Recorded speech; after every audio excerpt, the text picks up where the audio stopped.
देखो बेटा, तो कल लास्ट लैक्चर ਦੇ ਵਿੱਚ ਆਪਾਂ ਡਿਸਕਸ ਕੀਤਾ ਸੀ friction is a necessary evil. तो ਅੱਜ बेटा ਆਪਾਂ स्टार्ट करना वा methods to reduce and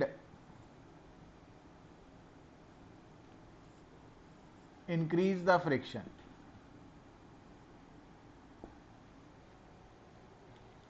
तो देखो बेटा, ये भी वैसे लोअर क्लासेस ਦੇ ਵਿੱਚ ਤੁਸੀਂ ਪੜ੍ਹਦੇ ਆ कि क्योंकि रोलिंग फ्रिक्शन जो है that is much smaller than sliding friction. तो इस करके असी की करते हैं बेटा कि अगर असी स्लाइडिंग मोशन ਨੂੰ रोलिंग मोशन च कन्वर्ट कर देने हैं तो रोलिंग फ्रिक्शन जो है क्योंकि वो lesser than much lesser than sliding friction है तो ਉਹਦੇ ਨਾਲ ਕੀ ਹੋਏਗਾ कि ਜਦੋਂ ਅਸੀਂ स्लाइडिंग मोशन ਨੂੰ रोलिंग मोशन च कन्वर्ट करते हैं तो फ्रिक्शन भी रिड्यूस कर जाती है। फॉर एग्जाम्पल अगर आप मान लो हैवी बॉक्स है वो नीचे व्हील्स प्रोवाइड कर दईए तो उसनू शिफ्ट करना एक तो दूजी जगह ईजी हो जाएगा क्योंकि rolling friction smaller than sliding friction है। इसी तरह नाल बेटा जो व्हील्स है उन्होंने दे एक्सल दे नाल, गुड इवनिंग बेटा, तो जो बेटा व्हील्स है ना, किसी भी चाहे साइकिल व्हील है, मोटरसाइकिल है, कार है, तो व्हील्स और एक्सल दे विच ना एक्चुअली बॉल बेरिंग्स यूज किए जाते हैं और वो बॉल बेरिंग्स बेसिकली की कर रहे हैं कि जो स्लाइडिंग मोशन है उसनू रोलिंग च कन्वर्ट कर रहे हैं तो ताकि फ्रिक्शन डिक्रीज हो जाए, आसान हो जाए ड्राइव करना। तो जो फ्रिक्शन है उसनू आप रिड्यूस भी कर सकते हैं, जिदा लुब्रीकेंट्स यूज करते हैं मशीनस दे विच ऑयलिंग करते हैं तो उत्थे असी की कर रहे हैं फ्रिक्शन नू रिड्यूस कर रहे हैं। बट इन सम केसेस साडी रिक्वायरमेंट है कई बार फ्रिक्शन नू इनक्रीज करना भी है। फॉर एग्जाम्पल कि अगर मान लो कोई से ग्राउंड दे विच स्लिपरी हो जाए तो आप उस स्लिपरी पोर्शन नू रिड्यूस करने लिए की करते हैं उहदे ते सॉडस्ट है ना, लकड़ी का बूरा पा देने या रेता का छिड़काव कर देने, मिट्टी पा देने, तो वो बेसिकली की कर रहे हैं फ्रिक्शन नू इनक्रीज कर रहे हैं आप।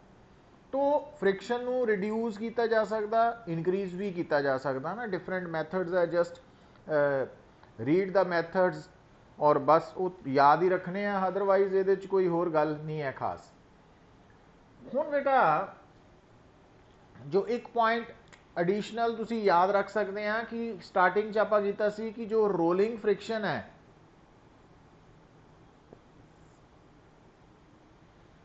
ਉਹਦੇ बारे ਤੁਹਾਨੂੰ मैं दसिया सी कि रोलिंग फ्रिक्शन बेसिकली बेटा जो है वो ਉਹਦਾ कारण की है कि जो दो सरफेसिस आपस ਦੇ ਵਿੱਚ कॉन्टैक्ट 'ਚ है तो उन्होंने सरफेसिस की जो हार्डनैस है वो डिसाइड करती है रोलिंग फ्रिक्शन, ਉਹਦੇ करके रोलिंग फ्रिक्शन है।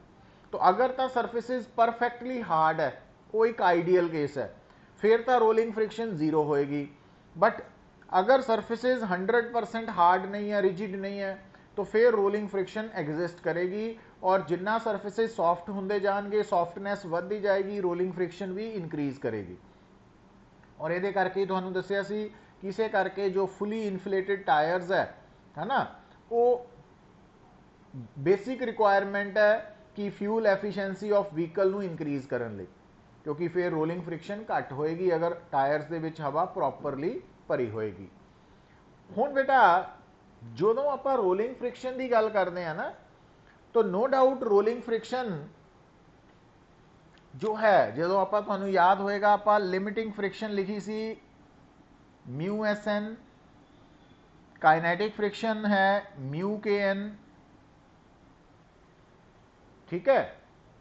बट जो रोलिंग फ्रिक्शन है बेटा, रोलिंग फ्रिक्शन बेसिकली जो है रेडियस ऑफ, हुण एक्चुअली रेडियस, हुण देखो अगर थोड़े सामने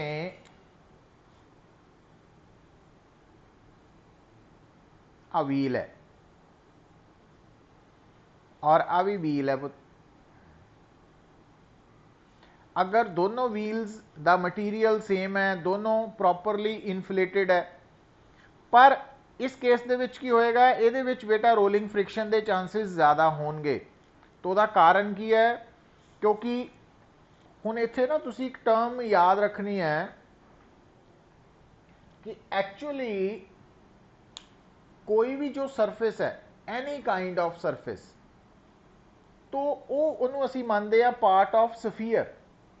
ਹੁਣ ਇਹ व्हील्स ਤਾਂ बेसिकली सर्कुलर शेप 'ਚ ਹੀ है ना, बट अदरवाइज मैं एक जनरल डिस्कशन करन लगा ਤੁਹਾਡੇ ਨਾਲ, कोई भी ਜਿਹੜਾ सरफेस है ना वो पार्ट ऑफ स्फीयर है।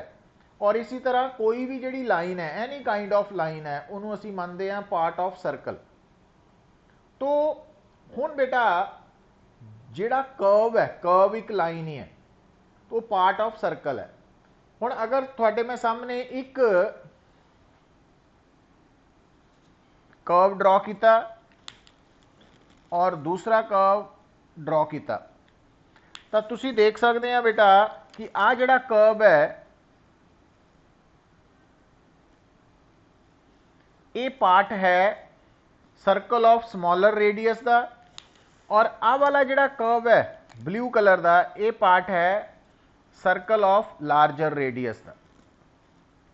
तो इस कर्व दे विच देखो, इस कर्व दे विच बेटा फ्लैटनेस ज़्यादा वा, ये कर्व मोर फ्लैट है, और ये मोर शार्प है, ये शार्प है, ये मोर फ्लैट है। तो किसी भी सरफेस दी या किसी भी कर्व दी जो फ्लैटनेस है या शार्पनेस है, वो कौन डिसाइड करता बेटा? हुण जिद्दां ग्रीन कलर वाला जिहड़ा तुहाडा लाइन है, कर्व है ना, आपां कर्व की गल कर लीए, तो जिहड़ा तुहाडे कोल ग्रीन वाला कर्व है, क्योंकि ये छोटे सर्कल का पार्ट है, तो सर्कल का जो रेडियस है वो इस कर्व का है रेडियस ऑफ कर्वेचर। तो जिस कर्व का रेडियस ऑफ कर्वेचर जितना छोटा होएगा, स्मॉलर होएगा, वो उतना मोर शार्प होएगा, तिखा होएगा। और जिस कर्व का जो सर्कल है, जिस सर्कल का वो पार्ट है, उस सर्कल का जितना रेडियस ज़्यादा होएगा बेटा, तो वो जिहड़ा कर्व है वो उन्ना मोर फ्लैट होएगा, लैसर शार्प होएगा, शार्पनेस घट होएगी, फ्लैटनेस ज़्यादा होएगी। तो कोई भी जिहड़ा कर्व है उसकी जो शार्पनेस है वो कौन डिसाइड करता कि वो कर्व किस सर्कल का पार्ट है। तो जिस सर्कल का वो पार्ट है, उस सर्कल का जो रेडियस है वो उस कर्व का रेडियस ऑफ कर्वेचर है, और जितना रेडियस ऑफ कर्वेचर स्मॉलर होएगा, छोटा होएगा, वो कर्व उन्ना मोर शार्पर होएगा, तिखा होएगा। और जितना शार्पर होएगा सरफेस बेटा, वो अपने वाले नीचे सरफेस नूं उन्ना ज़्यादा डिप्रैस करेगा, दबाएगा, तो उहदे करके रोलिंग फ्रिक्शन होएगी। इस करके जो जितना रेडियस व्हील का घट होएगा तो रोलिंग फ्रिक्शन उन्नी ज़्यादा होएगी, और जितना रेडियस ज़्यादा होएगा उन्नी रोलिंग फ्रिक्शन घट होएगी। तो ये पॉइंट नूं भी याद रखना वा। तो इस करके जिहड़ी रोलिंग फ्रिक्शन है ना बेटा, वो डिपेंड करती है बेसिकली, आप अगर जनरल गल करिए तो mu R coefficient of rolling friction N by R. तो आर जो है वो है रेडियस ऑफ कर्वेचर। तो ये ते डिपेंड करती है, ये फार्मूला जस्ट याद रख लेना कि जिन्ना व्हील छोटा होएगा उसका रेडियस ऑफ कर्वेचर उन्ना स्मॉलर होएगा, जिन्ना रेडियस ऑफ कर्वेचर स्मॉलर होएगा रोलिंग फ्रिक्शन उन्नी ज़्यादा होएगी। तो ये क्योंकि उसका कारण की है बेटा कि जिहड़ा सरफेस है जिहदे उपर व्हील स्टे कर रहा, टिकया होया वा, तो जिन्ना व्हील ज़्यादा छोटा होएगा, radius of curvature Jinnah smaller होएगा, तो व्हील उन्ना शार्प होने करके नीचे वाले सरफेस नूं उन्ना ज़्यादा डिप्रैस करेगा, और उहदे करके रोलिंग फ्रिक्शन एग्जिस्ट करेगी, ज़्यादा एग्जिस्ट करेगी। तो ये इहदा बेसिक कारण है। तो इहदे च इन्ने ही सानू सफिशिएंट है नॉलेज, तो इस तो अगे जाने की नहीं लोड़। तो मेन साडा ध्यान बेटा स्लाइडिंग फ्रिक्शन वाल रहना चाहिए, और स्लाइडिंग फ्रिक्शन दे विच दो पार्ट्स है, स्टैटिक एंड काइनेटिक, और स्टैटिक दी मैक्सिमम वैल्यू जो है दैट इज लिमिटिंग। तो ये पॉइंट्स नू बड़ा थॉरोली स्टडी करना तुसी, मतलब इहदा बेसिक तक गल्लां याद रखनियां पैणियां। हुण देखो, हुण अगर बेटा थोड़े सामने आ एक है रफ इंक्लाइंड सरफेस है, और इस रफ इंक्लाइंड सरफेस के ऊपर आ एक ऑब्जेक्ट जिसका मास एम है ये लाई कर रखा गया, प्लेस किया गया। हुण बेटा ये जो ऑब्जेक्ट है उत्थे मैं लिख देना both surfaces are in contact with each other. मैं जान के नहीं दिखाया बट मैं ता ही लिखता ताकि थानू पता लगे कि ये कॉन्टैक्ट च है।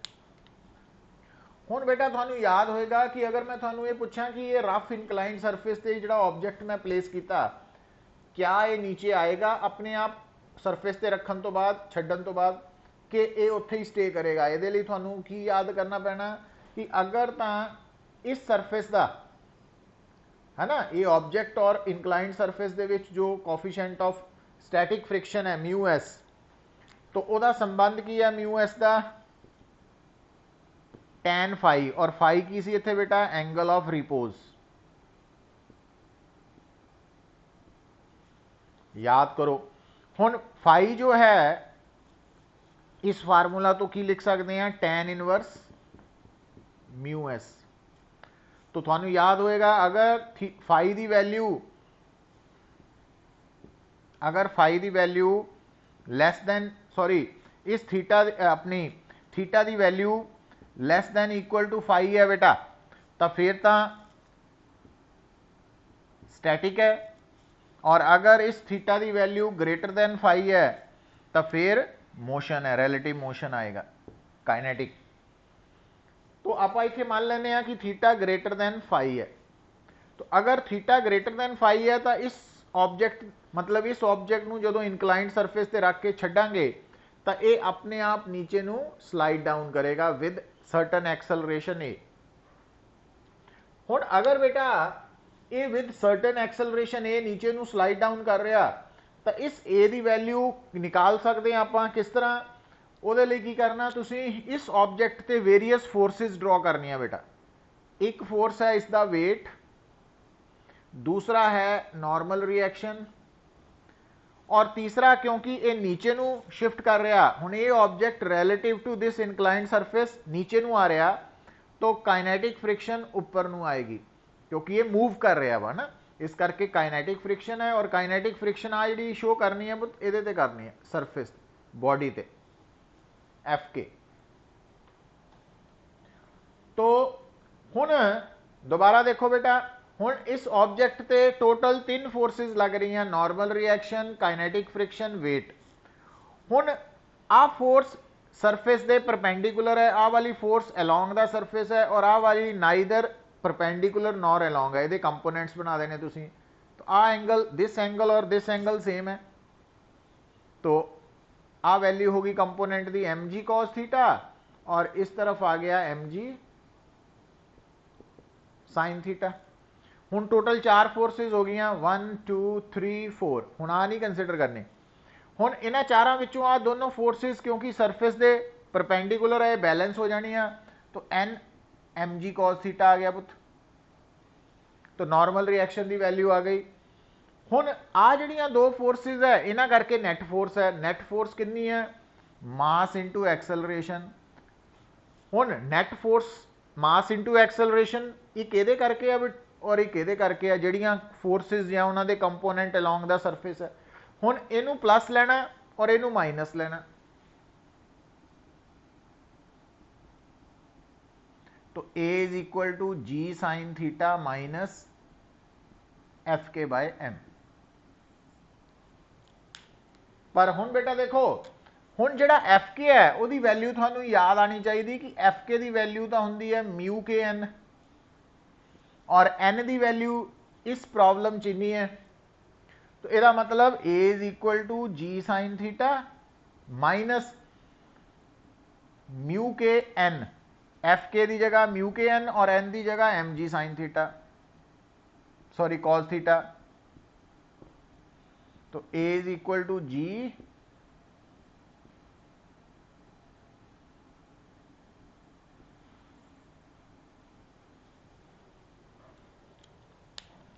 तो इट मीनस अगर कोई बॉडी रफ इनकलाइंड सरफेस के उपर प्लेस करिए और अपने आप नीचे नू स्लाइड डाउन करे तो उसकी एक्सलरेशन किस फार्मूला तो निकालनी है, g into sine theta minus mu K cos theta. और ये फार्मूला आप प्रॉपरली डिराइव किया वा, ठीक है ना। और किस तरह किया ये भी समझ होनी थोड़ी जरूरी है और फार्मूला भी याद रखना जरूरी है। अच्छा हुण देखो याद करो, अगर यही सरफेस बेटा रफ इनकलाइंड सरफेस की जगह समूथ है तो समूथ का मतलब है फ्रिक्शनलैस मानते हैं आप ना। तो फ्रिक्शनलैस है तो उस केस च म्यू के जीरो हो जाना, और अगर म्यू के जीरो हो गया तो ए की वैल्यू जी साइन थीटा आ जाएगी। मतलब ये जड़ा इनकलाइंड सरफेस है, अगर ये ऊपर रखी हुई बॉडी अपने आप नीचे एक्सलरेट हो रही है तो वही एक्सलरेशन रफ लई होएगी g into sine theta minus mu K cos theta, और अगर ये स्मूथ है या फ्रिक्शनलैस है तो फिर ये होएगी जी साइन थीटा। तो ये रिजल्ट्स भी याद रखने हैं, डेरिवेशन तो याद रखनी है, रिजल्ट्स नू भी याद रखना थोड़े लिए जरूरी है, इंपॉर्टेंट है। और थीटा इत्थे बेसिकली की है angle of inclination of the inclined surface. हुण बेटा एक तो ये पॉइंट थोड़े लिए क्लीयर हो गया ना। दूसरा देखो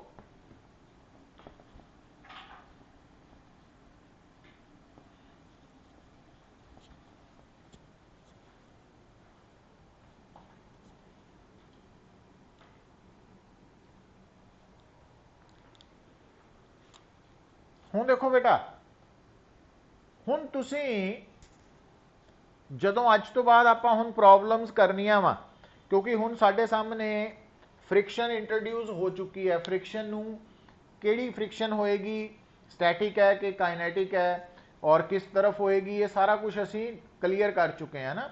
इसका मतलब अज तो बाद अगर थोड़े सामने गिवन प्रॉब्लम दे which rough surfaces in contact word आ गया, रफ सरफेसिज इट मीनस वो सरफेसिज फ्रिक्शन पोजेस कर रहे हैं, और अगर स्मूथ आ गया फ्रिक्शन लैस आ गया तो इट मीनस फ्रिक्शन नहीं लेनी। तो ये दोनों गल्लां ध्यान च रखनियां वा, तो इनू आपां मिस नहीं करना, और ये बारे आपां फर्दर न्यूमेरिकल्स भी ट्राई करने हैं। बट हुण देखो, हुण मैं एक जनरल प्रॉब्लम थोड़े नाल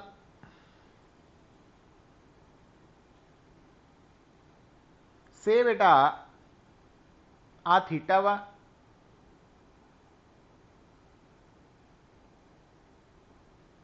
आ M2 मास है,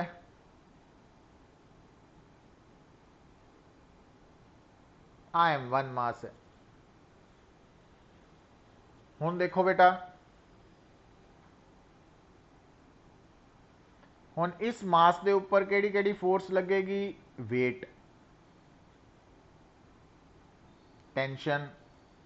हुण क्योंकि ये सिंगल स्ट्रिंग है तो आ टेंशन आ गई बेटा, तो आ वेट आ गया, तो आ कांटेक्ट करके नॉर्मल रिएक्शन आ गया, और आ एंगल बराबर है ज्योमेट्री तो, और इहदा कंपोनेंट M1G cos थीटा ते M1G साइन थीटा। ये तो है बेसिक पॉइंट, ठीक है। हुण बेटा अगर ये सरफेस है रफ तो इट मीन्स फ्रिक्शन भी एक्ट करेगी, फ्रिक्शन भी एक्ट करेगी, ठीक है। हुण फ्रिक्शन किस तरफ एक्ट करेगी बेटा, तो अगर आप मान लीए कि यदि एक्सेलरेशन नीचे नू हो रही है और आ एक्सेलरेशन ऊपर नू है, जेड़ा कि नॉर्मल कंडीशंस का केस है, तो उस केस दे विच फ्रिक्शन काइनेटिक होएगी और किस तरफ एक्ट करेगी बेटा, क्योंकि जो M1 है वो with respect to inclined surface अगर ऊपर नू जाने की कोशिश या जा रहा वा, क्योंकि एक्सेलरेट हो रहा तो जा रहा वा, कोशिश नहीं कर रहा, एक्चुअली मूव कर रहा, तो फ्रिक्शन नीचे नू होएगी, जिस तरफ ये सरफेस के अकॉर्डिंगली मूव कर रहा है ऑपोजिट फ्रिक्शन आ वाली, और ये एफ के होएगी। हुण इस केस च बेटा देखो कि जदों तक तुसी इस पोर्शन नू स्टडी कर रहे हैं तो ये उपर तो नैट फोर्स M2A के बराबर है M2G माइनस T नंबर 1। पर जदों तुसी इस केस नू स्टडी कर रहे हैं तो आ जिहड़ी फोर्सेस है ये तो बैलेंस हो जानी है, तो N की वैल्यू आ जानी है M1G cos थीटा। पर जो नेट फोर्स है वो है मास इंटू एक्सेलरेशन M1A के बराबर बेटा। हुण आ फोर्सेस जिहड़ियां वा ये अलोंग द सरफेसिस है और इन्हां तिन्नां विचों आ वाली फोर्स अलोंग एक्सेलरेशन है और आ ऑपोजिट है, तो आ प्लस लेनी है माइनस।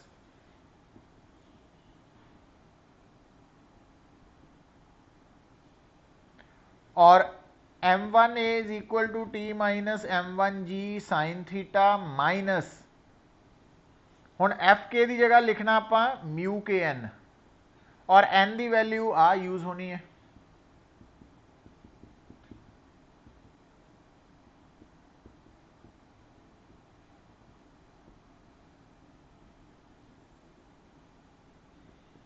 नंबर 2 इनू 2 कर लो, इनू 3 कर दो। हुण बेटा अगर तुसी 1 और 2 नू 3 नू ऐड करोगे तो एक्सेलरेशन आ जाएगी, टेंशन खत्म हो जाएगी। और एक्सेलरेशन निकल आई उन्होंने इत्थे पुट करोगे टेंशन आ जाएगी एंड वेरियस फैक्टर्स आ जाएंगे। एक जनरल डिस्कशन दसी है कि आप किस तरह प्रॉब्लम नू सॉल्व करने लिए अप्रोच रखनी है ना। जो अं पर्टिकुलर एग्जाम्पल्स डिस्कस करांगे फिर थानू बैटर वे च क्लीयर होएगा। तो ये बेटा इत्थे तक आप फ्रिक्शन दे नाल डील कर लिया वा सारा। हुण देखो हुण जिहड़ी मैं गल करन लगा कि एक्चुअली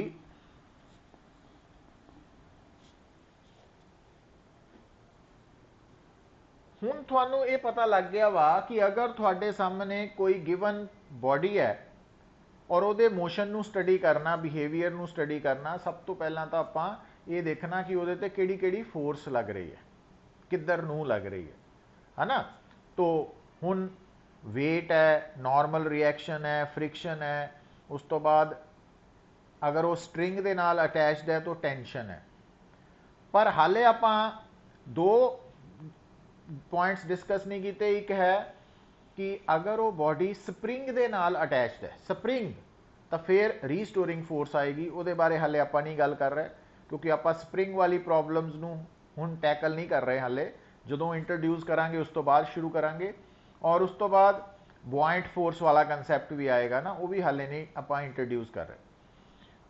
हुण देखो बेटा हुण मैं न्यूमेरिकल्स आपां थोड़े बहुत डिस्कस कर सकते हैं। जिस तरह से हुण ये बड़ा इंपॉर्टेंट है जिहड़ा पार्ट आपां डिस्कस करन लगे हैं।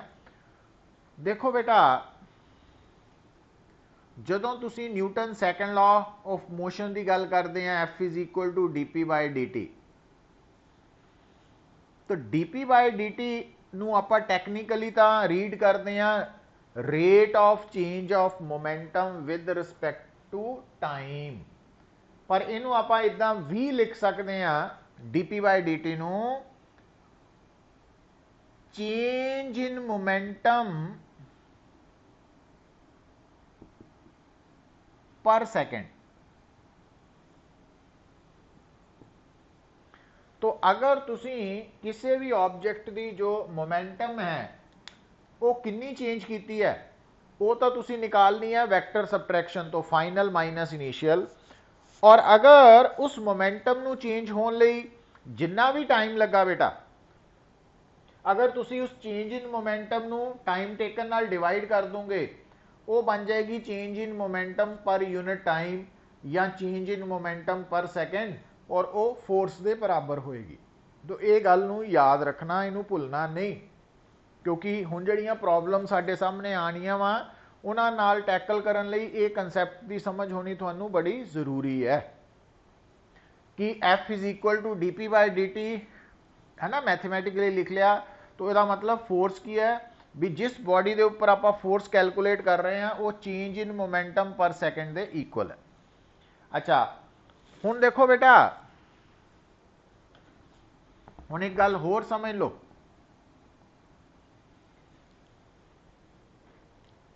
हुण एक पॉइंट होर, हुण अगर तुहानू कोई कहे कि आ एक ऑब्जेक्ट है, इहदे उपर F1 F2 F3 तीन फोर्सिस एक्ट कर रही हैं, और जदों ये तीनों फोर्सिस एक्ट कर रही हैं तो इन्हां तीनों फोर्सिस करके जिहड़ा पार्टिकल है इट इज इन इक्विलिब्रियम।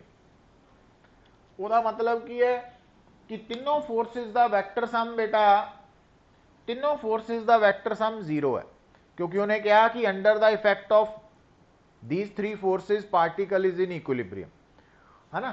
तो तिना का वैक्टर सम 0 है, इक्विलिब्रियम च पार्टिकल। हुण अगर वो तुहानू कहे when F1 is removed, F1 नू हटा लिया, जदों ये तीनों सी तो पार्टिकल इक्विलिब्रियम च सी, जदों F1 हटाई इक्विलिब्रियम डिस्टर्ब हो गया, तो जदों F1 रिमूव कर ली तो F1 0 हो गई, एक तरह की खत्म। तो हुण इहदे ते नैट फोर्स कितनी लग रही है, now NAT force F2 plus F3, तो एक्सेलरेशन कितनी होएगी बेटा, मतलब जदों F1 हटा ली तो हुण net force F2 plus F3 है, तो एक्सेलरेशन आ जाएगी नैट फोर्स ओवर मास, क्योंकि नैट फोर्स हमेशा होंगी है product of mass and acceleration. तो थोड़ा आंसर आ जाएगा F2 plus F3 bye M, है ना। पर इस आंसर नू आपां इस तरह भी लिख सकते हैं, क्यों बेटा, देखो हुण गल सुनो कि जदों ये तीनों फोर्सिस लग रही सी,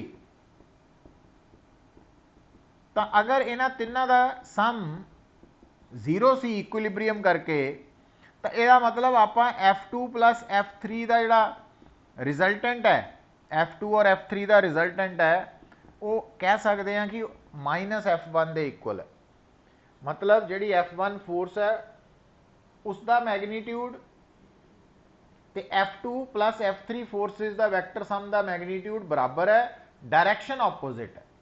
सो यदा मतलब क्योंकि मैथेमैटिकली आ ये बराबर है, इट मीनस आप एक्सेलरेशन नू दिस वन भी लिख सकते हैं कदों, जदों F1 रिमूव हो गई, या मैथेमैटिकली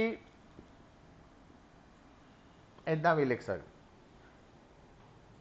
क्योंकि माइनस F1 जो फोर्स है ओदी वैल्यू F2 प्लस F3 के इक्वल है, ठीक है ना। तो मैथेमैटिकली इदा भी लिखी जा सकती है। हम असी कन्फ्यूज हो जाते कि F1 तो हट चुकी है, वो हट गई है, but mathematically technically F2 plus F3 forces का जो वैक्टर सम है वो F1 फोर्स के इक्वल बट ऑपोजिट है, इस करके उन्होंने एक्सप्रैशन च ऐड किया जा सकता।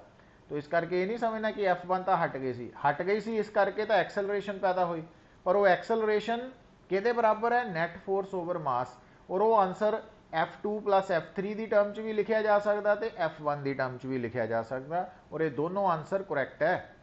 तो इस तरीके नाल सोचना आना चाहिए वा। तो गल कोई नवी नहीं है, बट इनू थोड़ा जिहा कंडीशनस नू माइंड दे विच सैट करना पैना आपां नूं। अच्छा फिर देखो बेटा, हुण जिहड़ी मैं गल दसन लगा तुहानूं, तो ये कुछ बेसिक गल्लां वां जिहदे बिहाफ ते तुहानूं न्यूमैरिकल्स मिलणगे और तुसीं इन्हां नूं ईजीली सॉल्व कर सकते हैं, कोई मुश्किल नहीं है काम। हुण जिद्दां तुहानूं बुक दे विच कुछ न्यूमैरिकल्स मिल सकते हैं जिहदे विच की कह रहा कि एक गन है, तो गन का मास अगर है कैपिटल M, तो इस गन के अंदर बुलेट्स है, और ये गन जदों असीं फायर कर रहे हैं तो स्मॉल m है मास ऑफ ईच बुलेट, और जदों असीं फायर करते हैं तो v है वेलोसिटी ऑफ ईच बुलेट, क्योंकि फायर करन तो पहला तो बुलेट रेस्ट ते ही है, बट आफ्टर फायरिंग जड़ियाँ बुलेट्स बाहर आ रही हैं गन तो बेटा, तो हर बुलेट का मास स्मॉल m है और हर बुलेट की वेलोसिटी स्मॉल v है। और वो कह रहा है जो कैपिटल N है वो है नंबर ऑफ बुलेट्स फायर्ड पर सेकेंड। हुण ध्यान दिओ, हुण गल नूं सुनो, बड़ा सिंपल वे सोचण दा वा। हुण बेटा बिफोर फायरिंग हर बुलेट रेस्ट ते है, इहदा मतलब before firing momentum of each bullet, मतलब जिन्हों इनिशियल मोमेंटम करने हैं वो 0 है। आफ्टर फायरिंग, फायरिंग तो बाद बेटा की होया कि जो बुलेट बिफोर फायरिंग रेस्ट ते सी वो मोशन च आ गई, तो momentum of each bullet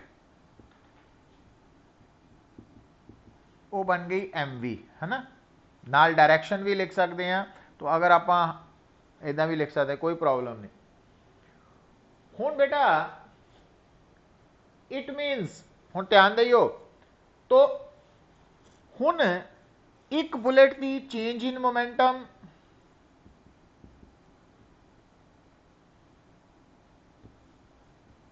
each bullet, पर बुलेट भी कह सकते हैं ना, वो कितनी हो गई फाइनल माइनस इनिशियल mv। हुण नंबर ऑफ बुलेट्स फायर्ड पर सेकेंड, तो अगर एक बुलेट की चेंज इन मोमेंटम इसके बराबर है तो n बुलेट्स फायर हुई बेटा, तो टोटल चेंज इन मोमेंटम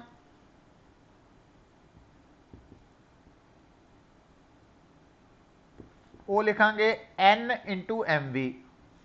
पर क्योंकि n जिहड़ा वा उहदे लई टाइम कितना वा पर सेकेंड, इहदा मतलब यह है total change in momentum per second. हुण अगर ये मोमेंटम बुलेट्स की चेंज हुई है टोटल पर सेकेंड, तो ये मोमेंटम अपने आप थोड़ी चेंज हुई है। ਇਹਦਾ मतलब ਜਦੋਂ किसी ऑब्जेक्ट की किसी बॉडी की मोमेंटम चेंज होंदी है, ਇਹਦਾ मतलब ਉਹਦੇ ਤੇ एक्सटर्नल फोर्स लगी है, बाहरों कोई फोर्स लगी, बाहरों इन द सेंस भी ਉਹਨੂੰ ਛੱਡ ਕੇ ਕਿਸੇ ਹੋਰ ਨੇ ਉਹਦੇ ਤੇ फोर्स लगाई है। ਹੁਣ बुलेट्स ਤੇ फोर्स किहने लगाई है फायरिंग गन ने। ਇਹਦਾ मतलब ये ਜਿਹੜੀ total change in momentum per second आप निकाली है बुलेट्स की निकाली है ना, total change in momentum of bullets पर सेकेंड। तो ये मोमेंटम क्यों चेंज हुई है बुलेट्स की, क्योंकि बुलेट्स के ऊपर गन ने फोर्स लगाई है बेटा। और हुण क्योंकि ये मोमेंटम चेंज पर सेकेंड है, पर सेकेंड है, तो total change in momentum per second का मतलब ये फोर्स के बराबर है।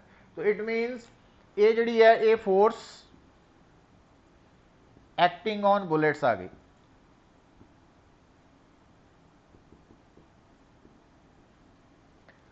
हुण अगर ये फोर्स बुलेट्स से लगाई गई है गन द्वारा by the gun according to Newton third law, तो बुलेट्स ने भी गन ते कितनी फोर्स लगाई है इसके बराबर ही, बट डायरेक्शन ऑपोजिट है, तो मैग्नीट्यूड बराबर ही है।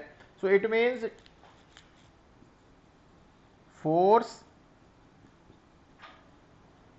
experienced by the gun due to firing वो सेम ही है, बस डायरेक्शन उल्टा है पुत।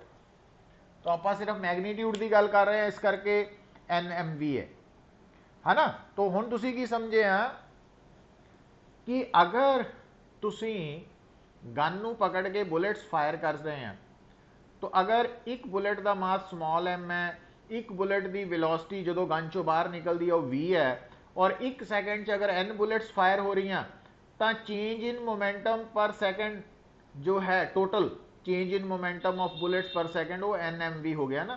तो वो किहदे बराबर है बुलेट्स के उपर लगन वाली total force due to gun, तो according to Newton third law gun के उपर कितनी फोर्स लग रही है ड्यूरिंग फायरिंग, तो वो NMV हो गया है ना। ਹੁਣ ਬੇਟਾ ਇਹਦੇ 'ਚ ਥੋੜਾ ਜਿਹਾ ਧਿਆਨ ਰੱਖਣਾ ਵਾ।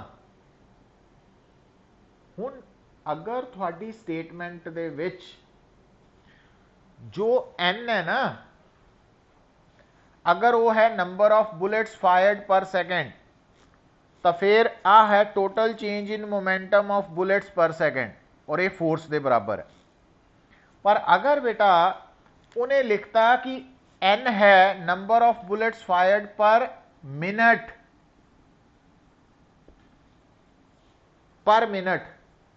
ठीक है, तो तुसी की कर सकते हैं। हुण मैं इस काम नूं आसान करन लगा, तो आपां कैपिटल N का सिंबल माइंड च रख लिया, पर सेकेंड ही है। तो अगर नंबर ऑफ बुलेट्स फायर्ड पर मिनट है, तो आपां उहदा सिंबल स्मॉल n लिख लेना। तो इस करके कैपिटल N की बनना स्मॉल n बाय 60। मतलब अगर थोड़े न्यूमेरिकल की statement they which number of bullets fired पर मिनट दिता होया वा, तो उन्होंने तुसी 60 ना डिवाइड करके कैपिटल N की वैल्यू निकाल लेनी है ना। और थोड़े लिए जो कैपिटल N है इस न्यूमेरिकल लिए वो की है, नंबर ऑफ बुलेट्स फायर्ड पर सेकेंड है। और लास्ट वाला जो फार्मूला आप कैपिटल N M भी लिखा वा, वो पुट करके तो तुसी दस सकते हैं कि गन के उपर कितनी फोर्स लगनी है ड्यूरिंग फायरिंग। हुण इस फोर्स ने पता की करना, गन नूं रिकॉयल करना। मतलब जदों फायरिंग हो रही है तो बुलेट्स बाहर निकल रही हैं तो गन भी हिलदी है, तो उसका कारण की है कि गन के उपर फायरिंग दौरान फोर्स लग रही है।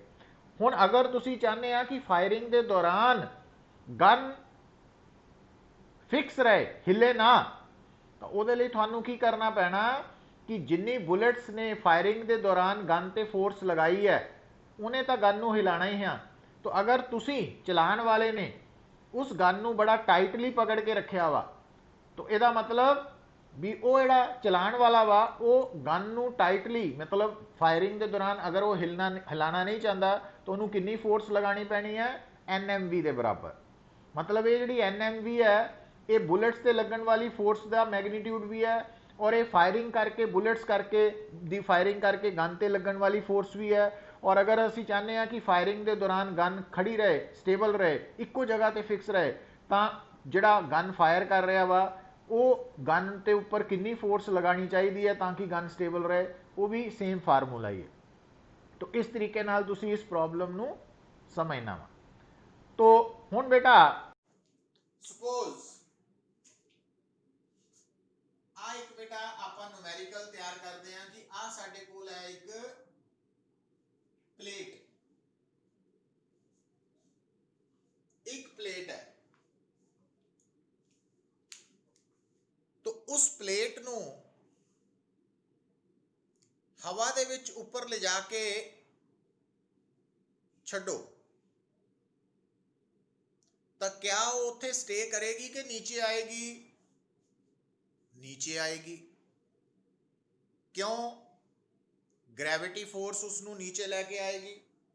सो इसका मतलब अगर आप इस डिश प्लेट नूं जमीन तो कुछ ऊपर चक के छड्ड दईए, तो इस डिश प्लेट के उपर जो इसका वेट है वो इनू नीचे लैके आएगा।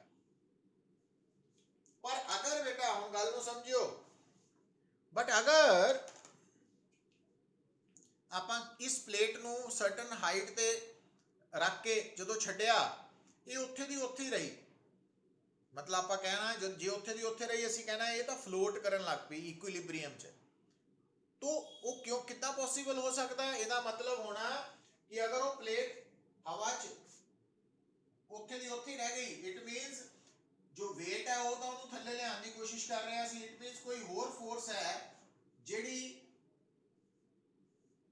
mg नू बैलेंस कर रही है, तो वो इस प्लेट नू नीचे नहीं लियान दे रही है ना।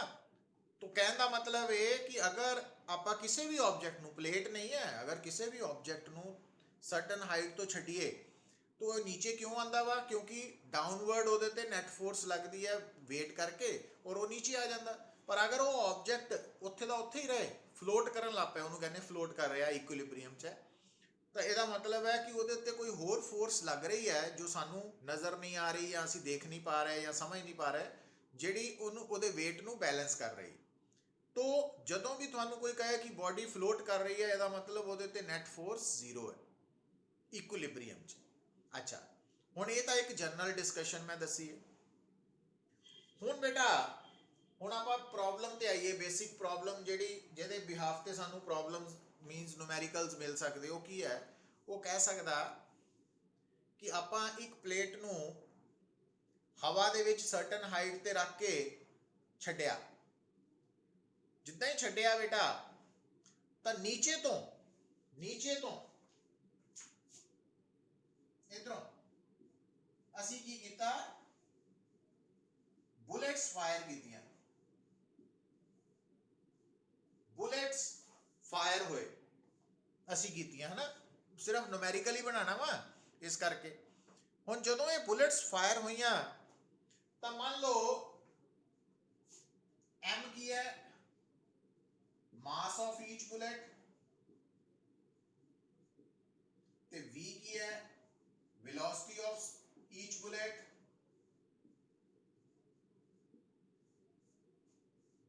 अच्छा, ਹੁਣ क्योंकि ये हाइट काफी घट है, इस करके जो बुलेट्स ने ऊपर ਨੂੰ ਜਾਣਾ ਵਾ तो ये आइडियल सिचुएशन है। तो अदरवाइज जो कोई चीज ऊपर ਨੂੰ ਜਾਂਦੀ है तो ਉਹਦੀ स्पीड ਘਟਦੀ है, पर ये डिस्टेंस इतना घट है मींस प्लेट ਦੇ ਨੇੜੇ ही बुलेट्स फायर ਹੋਈਆਂ कि ਆਪਾਂ इस डिफरेंस ਨੂੰ इग्नोर कर देना। तो ਜਦੋਂ ਹੁਣ बुलेट्स ने ऊपर ਨੂੰ ਜਾਣਾ ਵਾ बेटा तो ਉਹਨਾਂ ਦੀ वेलोसिटी अप्रोक्सीमेटली सेम ही रहनी v। ਹੁਣ ਇਹਦਾ मतलब ਕੀ ਹੋ ਗਿਆ है ना? तो ਹੁਣ ਇਹਦਾ मतलब है कि ਆਪਾਂ ਇਦਾਂ ਵੀ ਕਹਿ ਸਕਦੇ ਹਾਂ ਕਿ ਇਹ बुलेट्स ਜਦੋਂ ਬਿਲਕੁਲ ਪਲੇਟ ਦੇ ਕੋਲ ਹੈ ਤਾਂ ਉਸ ਵਕਤ ਇਹਨਾਂ ਦੀ वेलोसिटी v ਹੈ। ਇਦਾਂ ਵੀ ਕਹਿ ਸਕਦੇ ਹਾਂ speed of each bullet just before striking the plate, ਇਦਾਂ ਵੀ ਬੋਲਿਆ ਜਾ ਸਕਦਾ। बस ਜਦੋਂ ਇਹ बुलेट टकरान वाली ही प्लेट नाल उदों इन्हां दी वेलोसिटी v है। हुण बेटा ਇਹਦਾ मतलब momentum of each bullet just before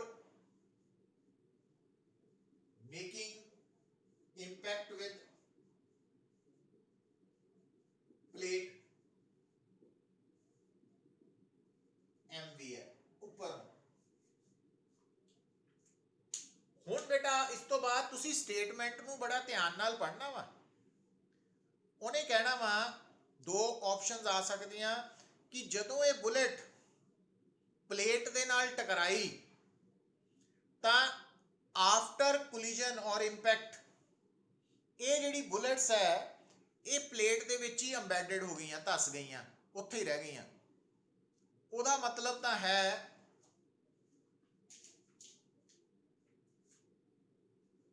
अगर bullets get embedded after collision, ਇਹਦਾ मतलब ਜਦੋਂ प्लेट्स ही धस गईਆਂ ਤਾਂ ਉਹ रुक गईਆਂ। तो it means momentum of each bullet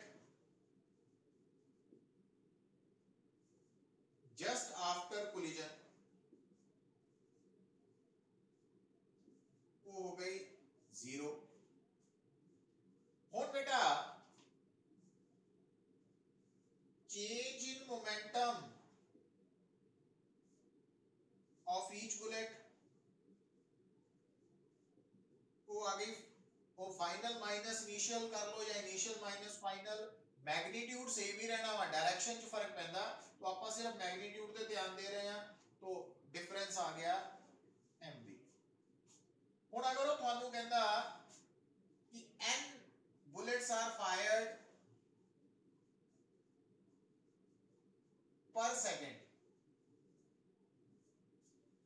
ਤਾਂ ਇਹਦਾ मतलब change in momentum of bullets, सारियां bullets per second कितना हो गया पुत्र? nmv। पर ये चेंज इन मोमेंटम पर सेकंड बुलेट्स च आया क्यों है? ਇਹਦਾ मतलब बुलेट्स ਦੇ ਉੱਪਰ फोर्स लगी है बेटा, और वो किहने लगाई है? प्लेट ने लगाई है, क्योंकि प्लेट ने बुलेट्स ਨੂੰ रोकिया वा ना, तो प्लेट ने लगाई है फोर्स।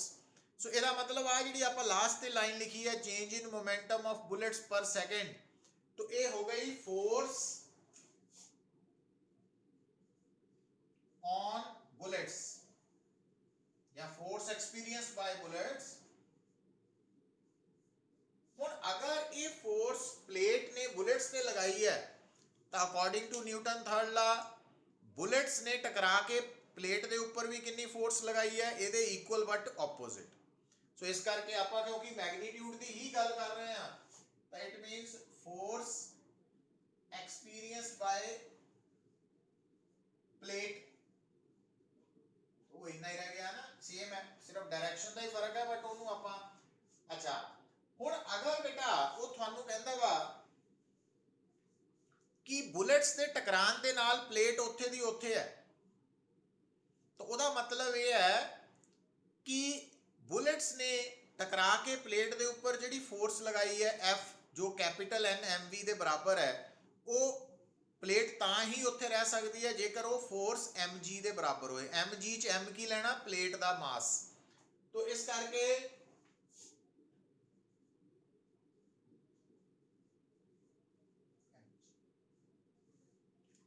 आ बन जाना।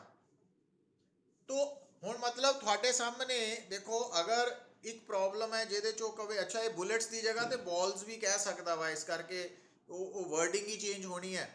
तो अगर एक प्लेट है उन्होंने हवा च रख के असी उहदे ते नीचों बुलेट्स फायर कर रहे हैं, तो वो प्लेट्स अगर उत्थे दी उत्थे ही है या फ्लोट कर रही है, इसका मतलब जो बुलेट्स दे करके प्लेट के ऊपर फोर्स लगनी है वो फोर्स प्लेट के वेट के इक्वल बट ऑपोजिट होनी है ना। तो N M V is equal to capital M G के बराबर है। पर ये आप जी कंडीशन के अंडर ये डिस्कस किया वो है कि बुलेट्स प्लेट के नाल टकराने तो बाद प्लेट्स च ही धस गई है ना। पर कई बार वो पता की कह सकता थानू, देखो वो कह सकता कि बुलेट्स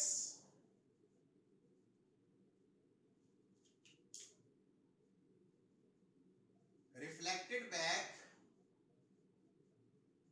विद सेम वेलोसिटी, मतलब वो एक कंडीशन देख के आंसर देना। वो इधर भी कह सकता कि बुलेट्स आईया प्लेट नाल टकरा के उसे स्पीड नाल वापस हो गई हैं, तो उस केस दे विच फिर जेडी बेटा आफ्टर कोलिजन मोमेंटम है वो जीरो नहीं है, वो फिर mv है, पर वो डाउनवर्ड है जबकि ये अपवर्ड है। तो हुण जदों आपां चेंज इन मोमेंटम कटना वा है ना, तो वेक्टर सबट्रैक्शन है, और क्योंकि एक मोमेंटम ऊपर नूं एक नीचे नूं है, तो जदों आपां वैक्टर सबट्रैक्शन करते हैं उन्हां दो वैक्टर्स की जिहड़े ऑपोजिट डायरैक्शन च है तो उन्हां दे मैग्नीट्यूड्स ऐड हो जाते हैं। सो इसका मतलब इस केस दे विच फिर अगर वो कहता कि बुलेट्स टकरा के वापस उसे स्पीड नाल आईयां तो change in momentum of each bullet 2 mv हो जानी डबल, क्योंकि ये ध्यान रखना वा। और अगर ये 2 mv है तो इत्थे भी 2 आ जाना, इत्थे भी 2 आ जाना, इत्थे भी 2 आ जाना, इत्थे भी 2 है, इतना फर्क है। और ये गल थानू समझाई है कि कैपिटल N का मतलब इत्थे साडे लई है नंबर ऑफ बुलेट्स फायर्ड पर सैकेंड, तो जे बुलेट्स फायर्ड पर सैकेंड की जगह पर मिनट है तो उन्होंने पहला 60 ना डिवाइड करके पर सैकेंड च कन्वर्ट कर लो, मतलब वो कैपिटल N की वैल्यू बना लो। तो इस तरीके दे नाल तुसी इन्हां प्रॉब्लम्स दे नाल टैकल कर सकते हैं। मतलब ये कुछ पर्टिकुलर प्रॉब्लम्स है जिन्हां दे बारे तुहानू इदां समझना पएगा। तो बाकी प्रैक्टिस तो आएगी कि तुसी जो ये नाल दे न्यूमेरिकल्स ट्राई करोगे, ये मैं सारा बेस इन्हां दा दसता वा, इदां सोचना वा ना, बट इस थिंकिंग नू याद मतलब रिमेंबर करना है ना, याद रखने लई प्रैक्टिस की लोड़ पैनी है तुहानू। हुण देखो बेटा ये तां सी रिगार्डिंग डिफरेंट प्रॉब्लम्स। हुण इहदे विच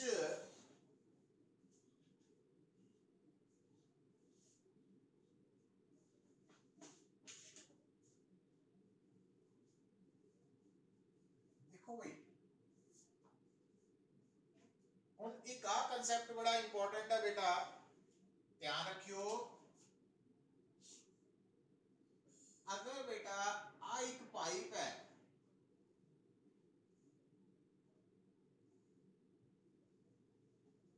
और इस पाइप का ए जो है that is area of cross section.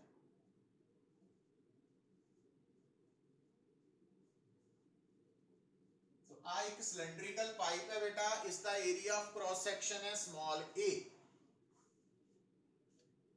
और ये जिहड़ी पाइप है ਇਹਦੇ ਵਿੱਚ मान लो कोई फ्लूइड, वो फ्लूइड कुछ भी हो सकता, पानी भी हो सकता।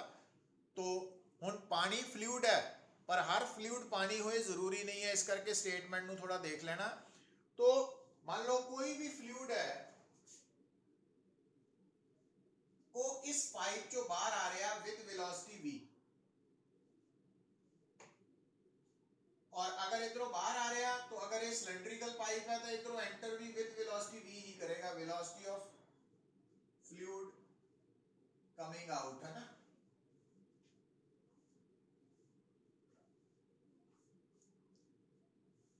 कमिंग आउट फ्लूइड दी या एंटर कर रहे फ्लूइड दी वेलोसिटी आपां दसती, क्योंकि दोनों साइड दा area of cross section same है, इस करके।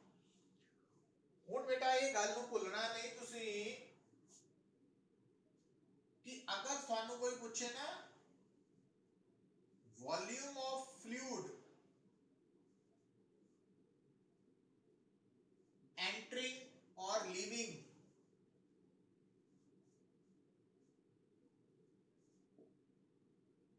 द सिलेंड्रिकल पाइप पर सेकेंड,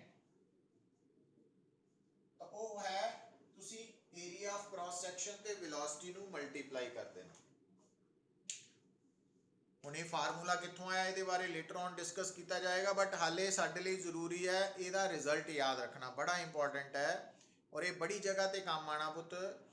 कि अगर तुहाडे सामने कोई पाइप है सिलेंड्रिकल पाइप, ठीक है, तो उस सिलेंड्रिकल पाइप दे विचों अगर कोई लिक्विड फ्लो कर रहा, और कितना फ्लो कर रहा बेटा कि जिहड़ा एरिया ऑफ क्रॉस सैक्शन है ਉਹਦੇ ਵਿੱਚੋਂ ਜਦੋਂ लिक्विड बाहर निकल रहा विद वेलोसिटी v, ਤਾਂ ਉਹਦੇ ਚੋਂ वॉल्यूम पर सेकंड कितना निकलेगा फ्लूइड का, 1 सेकंड च कितना वॉल्यूम फ्लूइड का बाहर आएगा, वो एरिया ऑफ क्रॉस सैक्शन ते वेलोसिटी तो कैलकुलेट कर सकते हैं। बट ਇਹਦਾ बेसिक फार्मूला कोई होर हुंदा बेटा, ਉਹਦੇ बारे मैं लेटर ऑन गल करांगा। हाले आपां जस्ट अपने टॉपिक ते कंसनट्रेट करिए, याद करन दी कोशिश करिए कि अज तो बाद, क्योंकि साडा जिहड़ा नॉर्मल सिचुएशंस दे विच कंडीशंस आनियां ਉਹਦੇ ਚ सिलेंड्रिकल पाइप होनी है। तो सिलेंड्रिकल पाइप का जो क्रॉस सैक्शन है ना, तो सिलेंड्रिकल पाइप का जो क्रॉस सैक्शन है ਉਹਦੇ ਚੋਂ ਜਿਹੜਾ फ्लूइड बाहर आना ਉਹਨੇ इस क्रॉस सैक्शन एरिया ਦੇ परपेंडिकुलर बाहर निकलना, ਤਾਂ ਉੱਥੇ ਆਪਾਂ वॉल्यूम पर सेकंड AV ਤੋਂ कैलकुलेट कर सकते हैं। हाले जस्ट यही गल याद रखो, क्योंकि ये पिछे जी बैकग्राउंड है वो या तो सानू समझ आनी चाहिए एरिया वैक्टर दी, है ना। तो हाले आप वो नहीं करना कुछ भी, जस्ट क्रैमिंग करनी, क्रैमिंग बार बार मैं स्ट्रैस कर रहा कि अगर थोड़े सामने पुत कोई भी सिलेंड्रिकल पाइप है और वो जो फ्लूइड बाहर निकल रहा, उसकी वेलोसिटी जो क्रॉस सैक्शनल एरिया वा, है ना, उस सरफेस के परपेंडिकुलर है, तो तुसी अगर ये दसना चाहते हैं कि उस पाइप चों 1 सेकंड च कितना फ्लूइड का वॉल्यूम बाहर निकलिया, तो तुसी सिंपली की करना एरिया ऑफ क्रॉस सैक्शन ते वेलोसिटी ऑफ फ्लूइड नू मल्टीप्लाई कर देना। जस्ट ये अज लई याद रखना, है ना। हुण अगर वॉल्यूम ऑफ फ्लूइड लीविंग और एंटरिंग द सिलेंड्रिकल पाइप पर सेकंड ए भी है, तो मास पर सेकंड की हो गया, क्योंकि जो तुसी वॉल्यूम नू डेंसिटी ना मल्टीप्लाई करते हैं तो मास बन जाता है ना, क्योंकि डेंसिटी की है मास पर यूनिट वॉल्यूम, तो वॉल्यूम इनटू डेंसिटी करते हैं। तो A area of cross section of the cylindrical pipe है, V velocity of the fluid है, और rho density of the fluid है।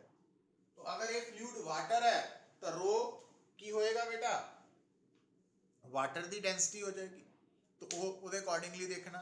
तो अगर थोड़े सामने सिलेंड्रिकल पाइप चो कोई फ्लूइड बाहर आ रहा, तो 1 सेकंड च उसका कितना मास बाहर आएगा वो आपां थ्योरेटिकली दस सकते हैं A V row the multiply करके। अच्छा हुण बेटा ਇਹ ਜਿਹੜਾ ਫਲੂਇਡ ਬਾਹਰ ਆ ਰਿਹਾ ਇਹਦੀ ਮੋਮੈਂਟਮ ਪਰ ਸੈਕਿੰਡ ਕਿਦਾਂ ਕੱਢ ਸਕਦੇ ਆ ਕਿਉਂਕਿ ਅਗਰ ਆਪਾਂ ਮਾਸ ਤੋਂ ਮੋਮੈਂਟਮ ਬਣਾਣੀ ਹੈ ਤਾਂ ਮਾਸ ਇਨਟੂ ਵੈਲੋਸਿਟੀ ਜਦੋਂ ਤੁਸੀਂ ਮਾਸ ਨੂੰ ਵੈਲੋਸਿਟੀ ਨਾਲ ਮਲਟੀਪਲਾਈ ਕਰੋਗੇ ਤਾਂ ਉਹ ਮੋਮੈਂਟਮ ਬਣੇਗੀ ਪਰ ਇਹ ਮਾਸ ਨਹੀਂ ਹੈ ਮਾਸ ਪਰ ਸੈਕਿੰਡ ਹੈ तो जो तुसी मास पर सेकंड नु वेलोसिटी ना मल्टीप्लाई करोगे वो मोमेंटम पर सेकंड बन जाएगी तो मास पर सेकंड नु वेलोसिटी ना मल्टीप्लाई करो वो मोमेंटम पर सेकंड